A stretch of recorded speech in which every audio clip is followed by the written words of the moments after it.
It's Johnny Two-Face here, back with another reaction video. This time I'm reacting to Second Battle of Tarain, 1192 AD. Muhammad of Ghor returns by History March, and they've also teamed. Bearing in mind, they've also teamed up with Hoc Est Bellum for this series, by the looks of it. And so, if you haven't seen my reaction to the first episode of this 4-episode series, I suggest you check them out before checking this one out. And as usual, the usual disclaimer when I react to anything historical: if I don't show so much what is considered a proper reaction, it is probably obvious I don't know much about the subject at hand, and if I do know anything, I'll most likely pause the video to give my input or ask any curious questions, which hopefully will be answered in the comments. Excuse me. With that being said, the link to the original video will be in the description down below. Please go and subscribe to History March and Hoc Est History March, another great history channel here on YouTube. And not much I can add at the moment, so full up here. Captions are on. Right. Again, subscribe to History March and Hoc Est Bellum. Feel free to check them both out.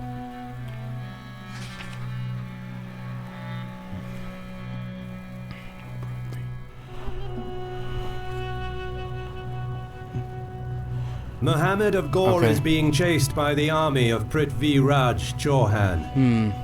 The lightning charge of the Rajputs took the Ghurids completely off guard during their first encounter on the fields of Tarain, and it was only because of their superior mobility that the Ghurids were able to escape almost unscathed from the battlefield.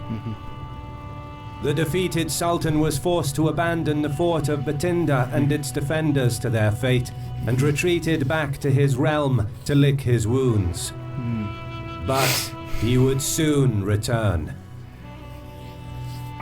If you like the animations on our channel, make sure to check out Jake Bartlett's classes, Beginner's Guide to After Effects, and Animate with Ease in After Effects.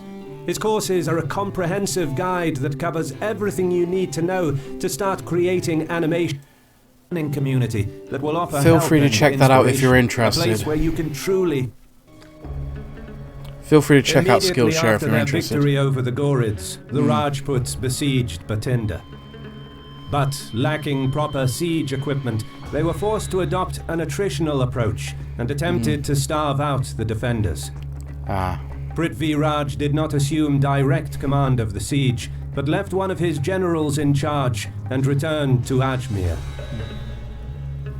Back in his domains, Muhammad of Ghor was outraged at his failure. He took an oath to refrain from all luxury and set himself to avenge his defeat. He publicly disgraced all of his generals and captains who showed cowardice at Tarain, and single-mindedly began to rebuild and reorganize his army in the ensuing months, raising a new force of Tajiks, Afghans and Turks, and putting an even greater emphasis on firepower, mobility, training and discipline. Meanwhile, Prithvi Raj was elated with his victory over the Turkic nomadic army and complacently assumed that his forces had definitively demonstrated their superiority. While the Indian king was reportedly spending his time in marital bliss, the only measures that he took in order to prepare for the impending clash was to secure several alliances with neighboring kingdoms, so that he could be able to field an even greater army. The Rajput ruler, from his residence at Ajmer, dispatched 2 of his prominent generals to other operational theaters and took no further significant measures. For example, he did not set up early warning systems near his borders, nor did he strengthen his frontier defenses. Instead, a large portion of the Rajput army was left outside the walls of Bathinda, which they continuously besieged for over 12 months, eventually capturing it when the garrison's food and water supplies ran out. All the while, Muhammad of Ghor had been fervently preparing to re-invade northern India, and his dedication eventually paid off. Around summer of 1192 BC, the Sultan was ready to march out with a force of some 52,000 cavalry, which was nearly half of the entire army of the Ghorid Empire. The remaining troops were left behind in the heartland to guard the realm against possible incursions from the neighboring powers. When Muhammad reached the city of Peshawar, he had the wisdom of pardoning his recently dismissed captains and summoned them to join his campaign. The fast-moving mounted army descended upon the unsuspecting garrison of Bathinda, and they were able to recapture the fort only a few weeks after it had been occupied by Indian troops. Thus, the whole progress of Prithvi Raj's army had been reversed within a few days, and the strategic situation looked eerily similar to that of the previous year. From his base at Bathinda, Muhammad now sent a letter to Prithvi Raj demanding his submission and requiring to accept his sovereignty. Predictably, these demands were refused. Alerted by the imminent danger, Prithvi Raj again began to mobilize his troops and prepared to meet the invader. But despite his newly formed alliances, the number of men that he was able to concentrate was below his expectations, due to the fact that earlier in the year he had sent a few of his prominent generals to campaign elsewhere. Oh dear. The sources attest a presumably exaggerated number of men for the Indian army of about 300,000, accompanied by the even more improbable number of 3,000 war elephants. In reality, the size of the Indian force was around 100,000 men and 300 elephants. In late 1192, Muhammad of Ghor and Prithvi Raj Chauhan marched against each other, following almost the exact same route of the previous year's campaign. They met at the exact same spot, in the fields of Tarain. On the eve of battle, the confident Rajput leader sent a letter to the Ghorid Sultan that read, "You know the bravery of our soldiers, and you can count our great superiority in numbers. Even if you are tired of life, have pity on your men who might still think of a pleasant thing to continue living. We will allow you to retreat safely, but if you are hell-bent on seeking your evil fate, we are sworn by our gods to advance upon you with our rank-breaking elephants, our trampling horses, and our bloodthirsty soldiers, and destroy the army that you are leading into ruin." Wow.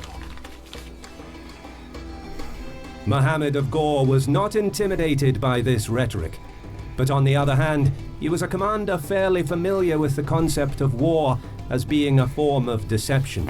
Subsequently, the Sultan decided to play a cunning trick on Prithvi Raj and pretended to be daunted by his display of force. He seemingly agreed to a peace offer and sent a reply informing the Rajputs that he would withdraw as long as he would be allowed to retain Bathinda and Multan. But first he would need to acquire the consent of his elder brother, who was the co-ruler of his realm. All the while, he continued his preparations and reconnoitered the Rajput positions in order to assess the enemy state. The ruse was successful, and Muhammad's pacifying tone lulled Prithvi Raj into a false sense of security. During the following night, the Ghorid army left their camp in secret, and before dawn they had taken up positions near Prithvi Raj's camp. Wow.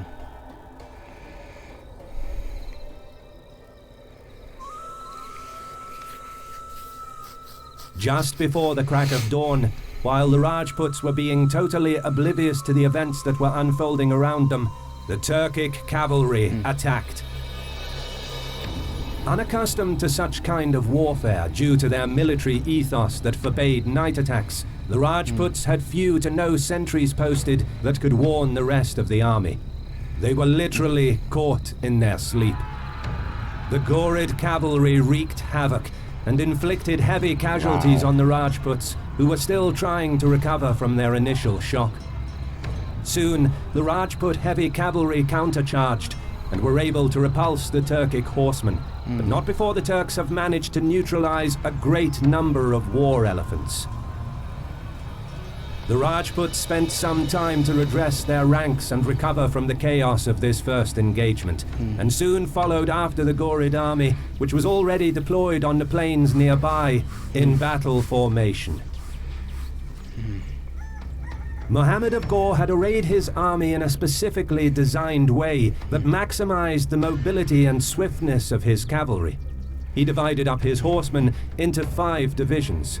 4 of these were made up of about 10,000 light cavalry each. Behind his main line was the Ghorid Final Reserve that was made up of about 12,000 elite and heavily armed Ghulam lancers. On the other side of the field, the large Rajput army arrayed in its traditional linear formation, with elephants positioned in front of the main line. Even though Prithvi Raj had a numerical advantage of almost 2 to 1, his army was far from cohesive, being a conglomeration of 100 different chiefs subordinate to the Indian leader. Once again, the battle was initiated by Muhammad, who sent 2 of his divisions to attack the Rajput left flank. The retrained Turkic horse archers advanced toward the Indian flank and, once in range, they unleashed a devastating volley of arrows with their lethal composite bows. The Indian left flank responded by chasing after their assailants, but as they were closing in, the light horse archers broke the attack and retreated, all the while firing their arrows by turning their bodies 180 degrees, a maneuver that closely resembled the famous Parthian shot. Like I said in the last episode. Ghorid implementation of these novel tactics meant that the Rajputs were unable to repeat the deeds of the previous year. Wary of overextending their lines, Prithvi Raj's men soon abandoned the chase, being incapable of catching up with the agile Turkic cavalry. Muhammad now ordered his other 2 divisions to attack the Indian right flank in the same way. The exact same sequence of events followed, with the Ghorids unleashing their volleys and the Rajputs attempting to engage in close combat. But, try as hard as they might, the Indians were unable to pin down the fast-moving horsemen. The fighting dragged on over the course of the entire day, with the Rajputs growing increasingly frustrated due to their mounting casualties and their incapability of inflicting any sort of damage to their enemy. On the other side, Muhammad was also growing a bit wary, because even though his army had caused heavy attrition to the Rajput ranks, they were actually running out of arrows. Late in the day, and after hours of fighting, the demoralized and less reliable forces of the Indian army began to individually desert the battlefield. When Muhammad observed this, he ordered all 4 of his horse archer divisions to abandon their skirmishing tactics and engage both wings of the enemy in order to pin them down. Soon both armies were locked in a lethal close-quarters combat, with Prithvi Raj's men being especially enthusiastic as they could finally get at their tormentors. As the desperate fighting continued, Prithvi Raj drew some troops away from his center in order to reinforce his heavily pressed flanks. This was the moment that Muhammad had been waiting for. He ordered his final reserve, the elite 12,000 heavily armored Ghulam lancers, to attack the enemy's weakened center. They soon smashed into the Rajput ranks with great momentum. Slashing about with their swords, they simply mowed down everyone in their path.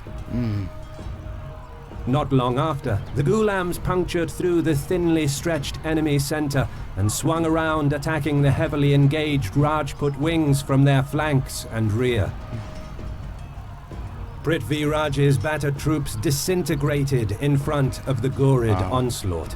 Others fled for their lives, while those who were dedicated to the Rajput code of military conduct stood their ground and fought to the death. It wasn't long before Prithvi Raj himself was captured and summarily executed. The number of men lost during this fateful day isn't known, but it is obvious that most of the Ghorid casualties were inflicted during the close quarters fighting stage of the battle. The Rajputs, on the other hand, were utterly devastated. Most of the army was either captured or killed.